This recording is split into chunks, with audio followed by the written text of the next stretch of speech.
Hey, what's going on everybody? It's ETAPRIME back here again. Today we're going to be taking a look at Anbernic's brand new handheld offering coming to the market, known as the RG35xx Plus. And this might look very familiar, but we do have a lot of upgrades when we compare it to the original RG35xx. And in my opinion, one of the main upgrades here is a more powerful quad-core CPU. I'm actually really impressed by what this thing can do, given the form factor. And if you're into these, what I call DMG-style handhelds, this might be an awesome pocketable option for you, especially given the price point these are coming in at.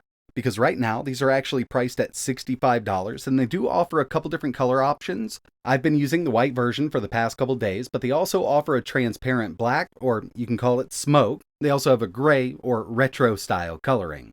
So yeah, very pocketable design, 3.5-inch IPS display. They have upgraded the D-pad here, and it's definitely more on par with the other D-pads that they offer with their handhelds, which just happen to be some of my favorite for these retro consoles. And all of the buttons on this feel great because they are using conductive rubber membranes behind them, even the D-pad. Around back, we've got our R1, R2, and our trigger buttons. Now, I'm not always a big fan of this design, but it's really hard to get 4 buttons back here on a DMG style or a vertical style handheld anyway, so I guess this is about the best that these companies can do. Taking a look at the I/O and the overall layout, over here on this side we have dual micro SD card slots, a reset button, and our power button. On the bottom, we've got a 3.5mm audio jack and USB Type-C for charging the internal battery up. They've also included mini HDMI out, so you can connect this to a larger display if you want to. And over on the left-hand side, we've got our volume rocker. I think the whole thing's laid out really nicely. And when it comes to the specs, this is using a more powerful CPU than the original RG35XX.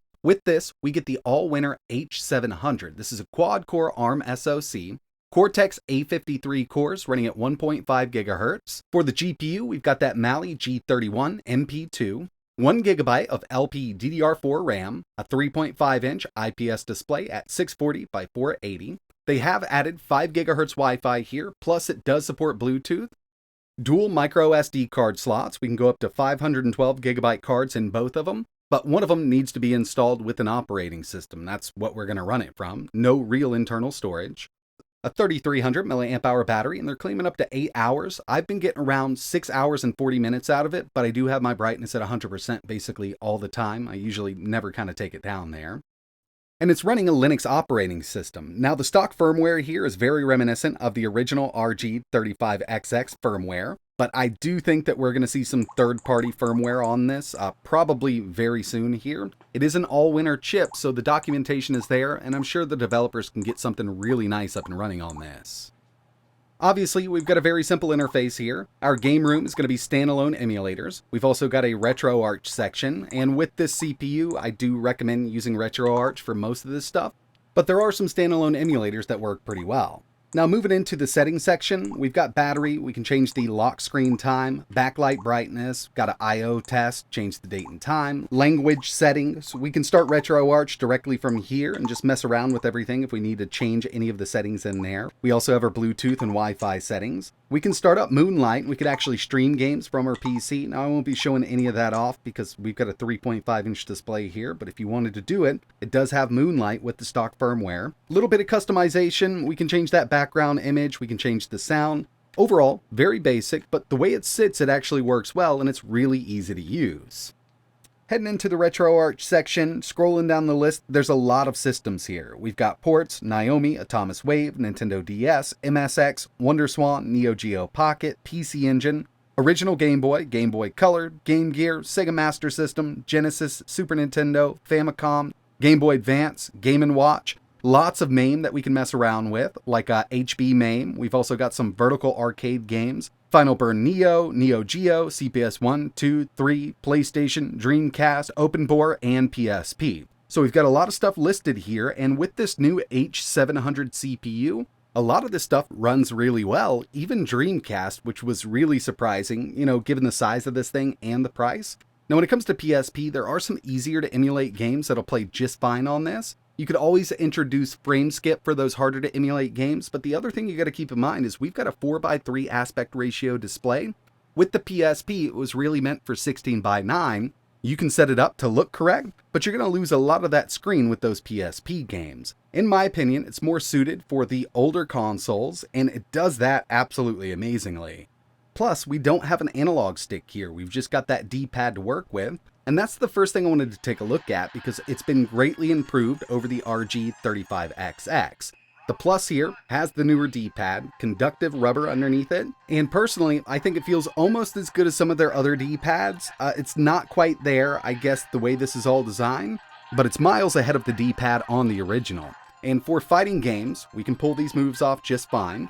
Also, you get into some of those more intricate platformers, you're not going to be missing any of those inputs or have to worry about hitting diagonal when you're just trying to hit down or up. It is actually a really good D-pad that they have here.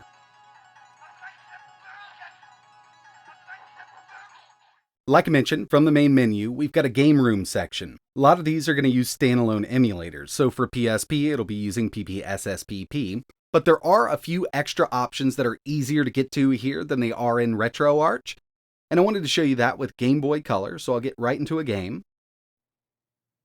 And again, all of this can be done in RetroArch. I mean, you can do so much more there, but pressing the menu button in most of these games does give us a few options here. We can save, load. Got some scan lines, which in my opinion don't look great here. And it's a little hard to capture on camera. Definitely darkens everything up. Go to scan line 2. If I can get it there. A little wider scan lines. But personally, I like setting this up with HD and then changing the aspect ratio. We can go to 1:1, which is going to give us that perfect Game Boy Color aspect ratio. But now you see we've got a lot of black borders on the side. And that's where the overlays come in. So as soon as we enable this, we've got that same aspect ratio, but we've got a really nice overlay around the game. This just makes it really easy for people who really don't know how to navigate RetroArch to get this up and running, and it looks really nice. And when it comes to overall performance, this H700 can do these lower end emulators just fine. Really like having this nice bright IPS display and a vertical form factor playing these GBA games. Plenty of power for original PlayStation emulation. Here's Twisted Metal 2. I've also tested out Tekken 3, Crash Bandicoot, and Gran Turismo. Not too bad. I mean, yeah, it doesn't take much to run PlayStation nowadays, but just knowing that we have really good support here is awesome. DS emulation is also possible using the Drastic emulator, so this is going to be coming from the game room section. And if you wanted to emulate DS, I would definitely go with this version. You can use RetroArch if you wanted to, but it's not going to be using Drastic. This one just works really well on these lower end chips. But you know, having those screens up side by side or vertically really doesn't look great, so you'll need to kind of swap between. Hotkeys on the rear, or you can press that menu button and get into the Drastic settings. Kind of configure this exactly how you'd like. But I gotta say, one of the most surprising things here is Dreamcast emulation. I figured I was gonna get in here even with, let's say, Soul Calibur, and it was just gonna be a mess. But as you can see, I mean, this game is playable. Now, it doesn't mean that every single game is gonna run at full speed, because we are using the Flycast emulator here, or the Flycast core. It is using frame skip in the background, so when we move over to something like DOA 2, you can really notice it. But games like Jet Set Radio, Crazy Taxi 2, Marvel vs. Capcom 2 run really good on this little device. Here's DOA 2, just to give you an idea. And if you notice, it does kind of look like you're missing a few frames here and there. It is using a lot of frame skip in the background to run this, you know, as well as it is. Not ideal, but I mean, you could definitely play this game if you wanted to. So you will run into a few of these Dreamcast games that do require more frame skip, but for the most part, I've actually had a really good time with Dreamcast on this device. And the final thing I wanted to take a look at was some PSP emulation. I am using the standalone version of PPSSPP. You're not going to be able to get this device and run God of War Chains of Olympus at full speed. You will need to introduce some frame skip, and even then it might be a choppy mess. But there are some easier to emulate PSP games that are going to run just fine, like a lot of the 2D fighters, some of the puzzle games, Luminous, we've got Loco Roco here. Not bad at all. So first impressions here, the Plus is definitely a nice upgrade over the RG35XX. I mean, we've got a lot more power here, we can emulate more systems. Personally, I can't wait to see what all of these developers do with this. Getting some really nice firmware on here would be awesome. And I know, some of the games for PSP can definitely be cleaned up with some optimizations. And this is actually coming to me at the perfect time. I'm going on a trip in a few days. This is going to be the retro handheld that I bring. I'm also going to bring either the Ally or the Steam Deck for something a little more substantial. But I'll definitely be using this on the flight and throughout, so as soon as I get back, I can do kind of a full review video on it, spend some time with this thing. I really do love the form factor, and for these retro handhelds, these horizontal style or DMG style are definitely my favorite. But right now, this is definitely looking like a solid $65 handheld. But you really got to know what you're getting into. This is not going to run every PSP game. It's not going to run every single Dreamcast game at full speed. But for a lot of the systems that we have on here, it does a really awesome job. There are thousands and thousands of retro games that'll run at full speed on this device.